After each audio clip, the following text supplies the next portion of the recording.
రాష్ట్రపతి ప్రధానితో దేశాధినేతల భేటీ, పలు అంశాలపై చర్చలు, మోదీతో సీఈఓల సమావేశం.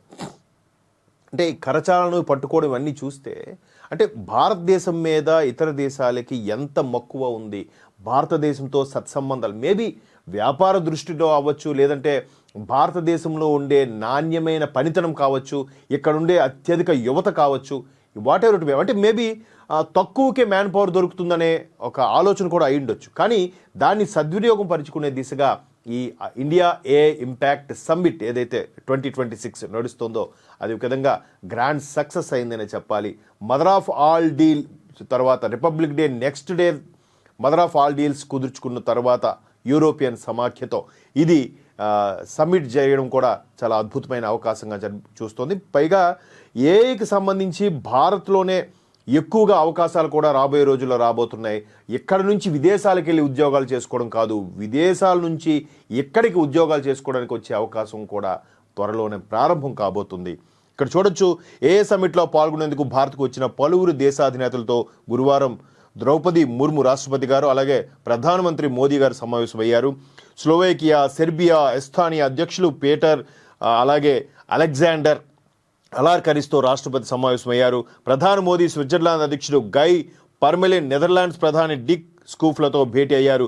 ద్వైపాక్షిక అంశాలపై చర్చించారు. ఇది ఇక్కడ ఎట్లా అంటే ఒకే దెబ్బకు రెండు పెట్టులు అన్న చందంగా ప్రధానిగా ఈ కాన్సెప్ట్ పెట్టడం, అంటే భారత ప్రభుత్వం ఎన్డీఏ భాగస్వామ్య పక్షాలతో కూడిన ఈ ప్రభుత్వం ఈ AI impact India AI impact సమ్మిట్కి సంబంధించి గ్రాండ్ సక్సెస్ అనే చెప్పొచ్చు. ఎందుకంటే రోజుకి ఒక 10 మంది దేశాధినేతలు, దేశ అధ్యక్షులతో కలుస్తూ భారతదేశంతో సత్సంబంధాలు, మనం ఏదైతే 39 దేశాలతో యూరోపియన్ సమాఖ్య 27 దేశాలు, ఇంకొక 12 దేశాలు మిగతా దేశాలకు సంబంధించి ఒప్పందం కుదిరింది. ఇప్పుడు ఇవి చూస్తే సుమారుగా 100కు పైచిలుగా దేశాలతో ఒప్పందాలు కూడా కుదుర్చుకునే అవకాశం కల్పిస్తుంది. Because of AI impact, because of NDA government.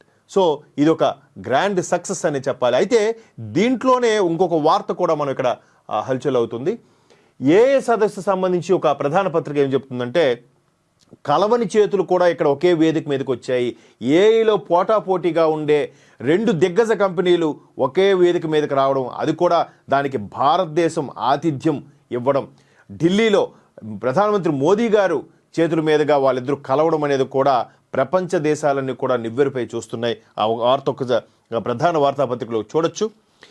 Open AI, Anthropic artificial intelligence, open artificial intelligence అలాగే ఆంథ్రోపిక్ అని 2 కంపెనీలకు సంబంధించి కరచాలనం ఒకే వేదిక మీద విడివిడిగా ఉన్న ఒక దగ్గరికి తీసుకొచ్చే ప్రయత్నం భారత్ చేసిందనే విధంగా కూడా ఇక్కడ చూపిస్తుంది. అలాగే వీటి ప్రత్యర్థులు ఢీ అంటున్నారు. అంటే ఎప్పుడు కూడా హెల్దీ బిజినెస్ అట్మాస్ఫియర్ ఉండాలి. ఆ హెల్దీ బిజినెస్ అట్మాస్ఫియర్ ఇక్కడ కనిపిస్తుంది.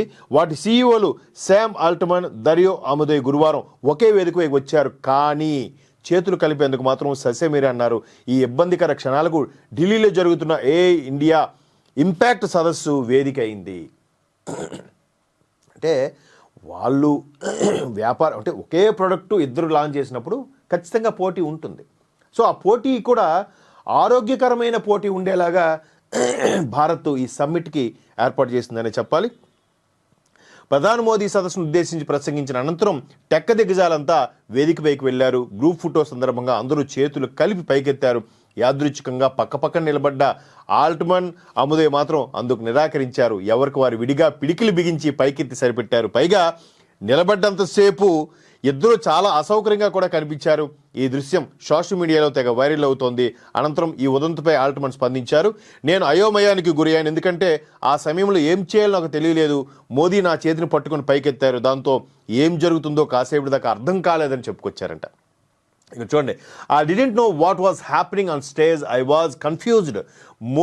Modiji grabbed my hand and put it up and I just was not sure what we were supposed to be doing.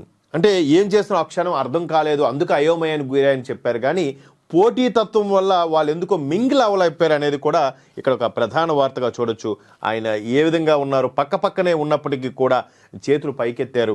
ఇక్కడ చూడొచ్చు వీళ్ళిద్దరూ ఎవరు, మన ఆల్ట్మన్ అలాగే అయోమయ్ ఇద్దరు కూడా పక్కపక్కనే ఉండి కూడా చేతులు కలపడానికి ఇబ్బంది పడ్డారు. బట్ మోదీ ఒక్కసారి ఎప్పుడు పైకి చేయెత్తారో ఆటోమేటిక్గా అందరూ ఎత్తాల్సి వచ్చింది. అంటే దేశాలు మనుషుల మధ్య కానీ సంస్థల మధ్య కానీ అలాగే ప్రజల మధ్య కానీ ఉండవు. ఒకవేళ ఉన్న ఇటువంటి ప్రపంచ వేదిక మీదకి వచ్చేటప్పుడు అవన్నీ పక్కన పెడతారు. కానీ ఇక్కడ వాళ్ళు ఆ స్పోర్టివ్నెస్ లేకుండా బిహేవ్ చేయడం అనేది సరైన పని కాదు. బట్ భారత్ ఎప్పుడు కూడా స్పోర్టివ్నెస్తోనే ముందుకెళ్తుంది. అది ఆటలో గెలిచినా ఓడినా కూడా అది కావాలి. అంటే మన దగ్గర ఒక సిద్ధాంతం ఉంటుంది ఏంటంటే, సర్లే ఏది జరిగినా మన మంచికేలే, గెలిపోవటంలో దైవాధీనం అనే ఒక కొన్ని కర్మ సిద్ధాంత కాన్సెప్ట్లు ఉంటాయి మన దగ్గర. దానివల్ల ఈరోజు భారత్ వసుదైక కుటుంబము, వికసిత్ భారత్ దీంతో ముందుకెళ్తుంది. దానికి వేదిక అయింది మన ఇండియా ఇంపాక్ట్ ఏ సమ్మిట్. సో దీంట్లో ప్రధాని మోదీ గారు ఎంత కీలకమైన పాత్ర పోషించారో ఒక్కసారి చూడండి. ఇక్కడ అయితే ఈయన చేయి పట్టుకున్నారు. ఇక్కడ సుందర్ పిచాయ్ పక్కన మన హాంకాంగ్ సంబంధించిన ఒక వ్యాపారంతో చేపట్టుకున్నారు. బట్ ఇక్కడ మాత్రం వీళ్ళిద్దరూ ఎవరికి వారు పిడికిలి బిగించి పైకెత్తారు తప్ప వీళ్ళిద్దరూ చెయ్యెత్తలేదు. ఈ అయోమయ పరిస్థితిని ఆల్ట్మన్ ఒకసారి ఎక్స్ప్రెస్ చేశారు, కానీ అది సోషల్ మీడియాలో వైరల్ అవుతుంది. మొత్తం మీద మోదీ గారు అందరినీ కలుపుకుపోయే ప్రయత్నం అయితే చేస్తున్నారు. సో ఇది ఒక ప్రధాన వార్త. అయితే ఇక్కడ భారత్ ఏ పరంగా ఎలాగైతే అభివృద్ధి దిశగా దూసుకెళ్తుందో ఇంకెక్కడా కూడా చూడండి. ఈ ఏ సంబంధించిన సదస్సులు వరల్డ్ వైడ్ ఎక్కడ ఇంకా ట్రయల్ వెర్షన్స్లో నడుస్తున్నాయి. ఇక్కడ మాత్రం సమ్మిట్ పెట్టేసి అందరినీ ఆకర్షించే ప్రయత్నము, పెట్టుబడులు ఆకర్షించే ప్రయత్నము, వాళ్ళతో సయోధ్య కుదుర్చుకునే ప్రయత్నము, ఈ విధంగా ముందుకు తీసుకెళ్తుంటే ప్రపంచ దేశాలు అవాక్ అవుతున్నాయి. ఇక్కడ అభివృద్ధితో పాటు రక్షణ వ్యవస్థ మీద కూడా కాన్సన్ట్రేట్ చేస్తుంది భారత ప్రభుత్వం, ఎస్పెషలీ ప్రధాని మోదీ గారి 3.0. ఇక్కడ ఎందుకు ఇలా అంటున్నానంటే, మిగతా వాళ్ళు ఎప్పుడైతే మొన్న మనం ఆపరేషన్ సింధూర్కి వాళ్ళకి పోయించామో ఆ పోయించినప్పటి నుంచి కూడా ప్రపంచానికి భారత సత్తా ఏంటో తెలిసింది. భారత రాడార్ వ్యవస్థ, భారత రక్షణ వ్యవస్థ, భారత్లో ఉండే ఎయిర్ ఫోర్సు మొత్తం త్రివిధ దళాలకు కూడా ఎటువంటి పవర్ఫుల్గా ఉన్నాయి. అలాగే రీసెంట్గా INS విక్రాంత్ నిజంగా భారత అమ్ముల పొదిలో ఒక బాహుబలి అని చెప్పచ్చు. సోషల్ మీడియాలో కూడా మొత్తం వైరల్ అవుతుంది. అంటే జనరల్గా సోషల్ మీడియాలో వైరల్ అవుతుంది ఒక వర్గం వాళ్ళే, అన్ని వర్గాల వారు కాదు. ఎందుకంటే మిగతా వర్గాలకి కావాల్సింది కాంట్రవర్సీలు, సినిమా మీద సోది కబుర్లు, ఆ సినిమా యాక్టర్ల మీద వచ్చే గాసిప్లు. వాళ్ళు సక్సెస్ని కూడా చూపించండి. గాసిప్స్కి ఎందుకు అంత క్రేజ్ ఇస్తారు? సో ఇక్కడ INS విక్రాంత్ భారత రక్షణ వ్యవస్థలో, ఇండియన్ డిఫెన్స్ సర్వీస్లో ఒక బాహుబలి అంట.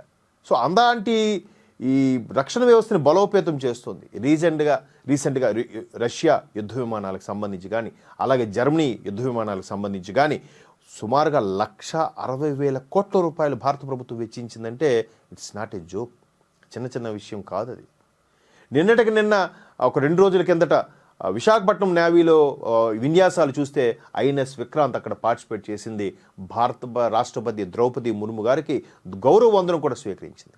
మరోవైపు విక్రాంత్కి అనుసంధానంగా ఉన్న జలాంతర్గామిలో ఏదైతే మొట్టమొదటి సబ్మెరైన్లోకి వెళ్ళి ప్రయాణించిన మొట్టమొదటి మహిళా రాష్ట్రపతి కూడా ద్రౌపది ముర్ము గారే.